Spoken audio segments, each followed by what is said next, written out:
Isu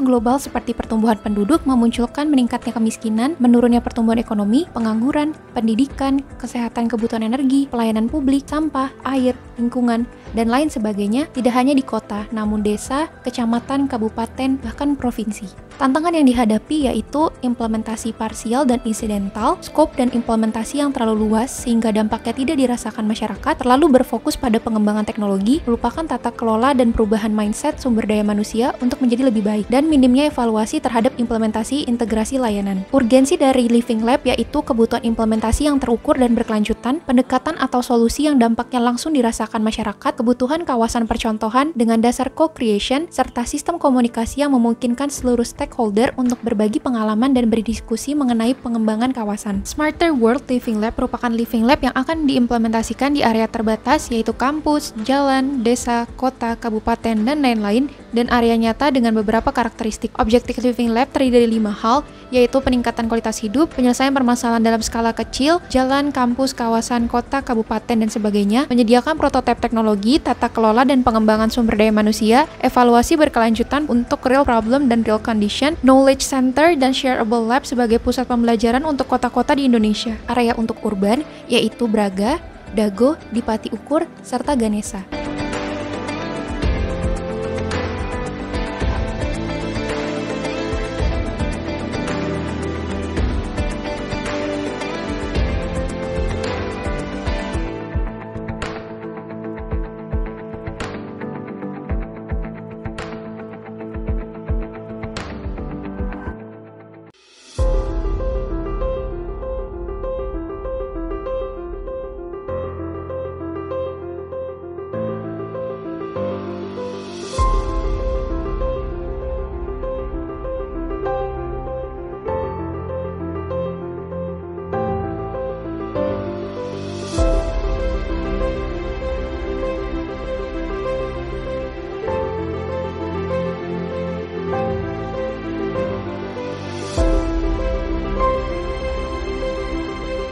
Kemudian untuk area rural terpilih yaitu Desa Cangkingan. Kegiatan yang sudah dilakukan yaitu mengadakan focus group discussion atau FGD di Desa Cangkingan mengenai inovasi-inovasi yang akan diterapkan di Desa Cangkingan, dan berikut adalah kondisi existing di Desa Cangkingan terutama untuk peternakan.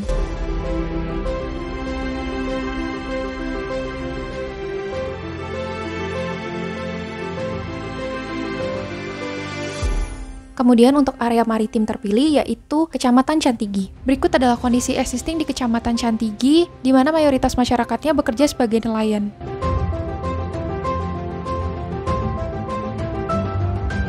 Seluruh anggota dari Living Lab mengikuti pembekalan materi untuk sistem thinking dan design thinking sebagai landasan agar inovasi yang diajukan tepat sasaran. Semua data hasil dari penelitian, pemantauan, ataupun pengukuran akan langsung diintegrasikan di platform Living Lab yang dapat diakses untuk keempat daerah terpilih yaitu DDG, Braga, Kecamatan Cantigi, dan Desa Cangkingan. Berikut adalah kegiatan untuk ekonomi di daerah urban dan rural di mana para peneliti dan juga anggota MBKM terlibat langsung dalam kegiatan survei yang dilakukan di Dago dan juga Braga dengan target utamanya yaitu para UMKM. Pada platform Living Lab untuk sub UMKM dapat dilihat total transaksi yang sudah dilakukan berdasarkan tipe UMKM, jumlah transaksi berdasarkan lokasi, pembagian zona pedagang kaki lima di wilayah Dago, Dipati Ukur, dan Ganesa, UMKM berdasarkan jenis dagang, kawasan, serta penempatan, penggunaan digital payment, platform e-commerce, dan delivery service, serta detail sebaran dari UMKM.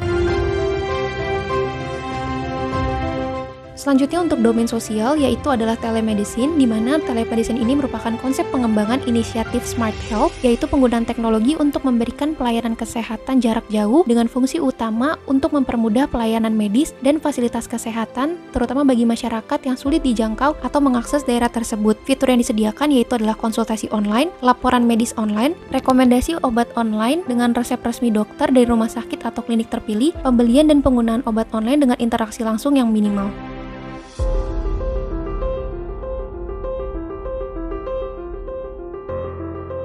Kemudian untuk urgensi safe and secure yaitu pemerasan, kekerasan, aksi unjuk rasa yang menyebabkan kerugian dan rasa tidak nyaman pada pejalan kaki, PMKS yang setiap hari tidur di sepanjang Jalan Braga yang membuat rasa tidak nyaman dan mengurangi keindahan. Kemudian untuk inovasi teknologi menggunakan Viana yaitu monitoring anomali pejalan kaki seperti adanya tindak kekerasan dan adanya PMKS yang tidur di jalan. Kemudian menggunakan smart pole yaitu tiang pintar yang dilengkapi fasilitas untuk menciptakan rasa aman dan nyaman pengguna jalan. Untuk smart mobility, berikut adalah inovasi teknologi yang dilakukan yaitu smart CCTV dan vertical parking dengan keuntungan sebagai berikut yaitu smart CCTV dapat mengontrol jalanan secara real time melalui video dan image processing. Pengenalan jenis kendaraan dapat membantu mengatasi pelanggaran parkir liar. Untuk vertical parking yaitu dapat membantu kendaraan agar lebih aman diparkir di suatu tempat dan mengurangi adanya parkir liar. Dan juga dilakukan engagement dan literasi seperti sosialisasi kepada masyarakat, literasi masyarakat mengenai parkir liar dan vertical parking, engagement ke dinas perhubungan, sosialisasi kepada masyarakat mengenai penggunaan kendaraan umum, memperlakukan pelaksanaan ganjil genap apabila baik dilaksanakan. Untuk domain lingkungan, salah satu kegiatan dilakukan yaitu adalah Smart Waste Activities dengan tujuan kegiatan untuk pengurangan penumpukan sampah di lingkungan masyarakat, pengurangan penumpukan sampah rumah tangga, menciptakan kesadaran masyarakat dalam masalah persampahan, meningkatkan keinginan masyarakat dalam mengelola sampah dengan lebih cerdas. Detail kegiatan Smart Waste Activities yaitu adalah kegiatan walk cleaning up, edukasi pembuangan sampah pada tempatnya, pemilahan sampah organik dan anorganik, edukasi pengolahan sampah organik menjadi kompos maggot dan lain-lain, edukasi pengolahan sampah anorganik, serta edukasi aplikasi Clean Hero untuk petugas sampah. Aplikasi Clean Hero digunakan untuk memudahkan pemantauan sekaligus pendataan sampah berdasarkan penginputan oleh petugas kebersihan, di mana nantinya dapat diinput mengenai total sampah yang diangkut dan dikumpulkan ke TPS, besaran sampah yang dipilah oleh masyarakat, titik lokasi liar sampah yang sering menjadi lokasi pembuangan sampah liar oleh masyarakat umum dengan menyertakan foto. Dengan target edukasi yaitu adalah ketua RT, ketua RW, tokoh masyarakat, masyarakat umum di RW 04, dan petugas sampah RW 04. Kemudian untuk Smart Waste Bin dan CCTV, Smart Trash Bin digunakan untuk monitor tingkat kepenuhan tempat sampah secara real time, mengurangi titik sampah liar, dan pengangkutan sampah yang lebih efektif. Kemudian untuk Smart Waste CCTV digunakan untuk monitor tingkat kepenuhan TPS secara real time, pengangkutan sampah yang lebih efektif, dan meningkatnya kebersihan di area pelayanan. Dan kemudian untuk fitur inovasi yang dilakukan yaitu pemantauan real time volume sampah, notifikasi otomatis saat sampah hampir penuh, dan optimasi rute pengangkutan. Kemudian dilakukan FGD untuk inovasi di Cantigi dan Canggingan.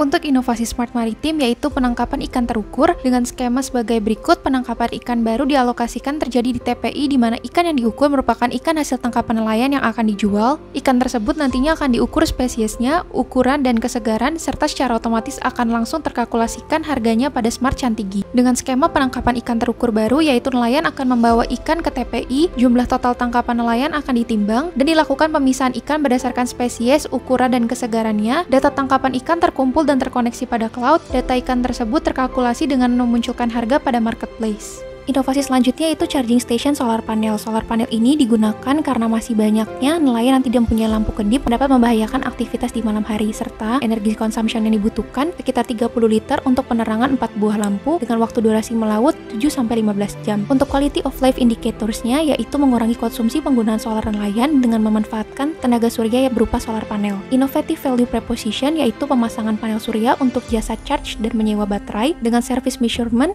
dapat mengurangi konsumsi pembelian solar untuk penerangan dan meningkatkan pemanfaatan EBT atau tenaga surya.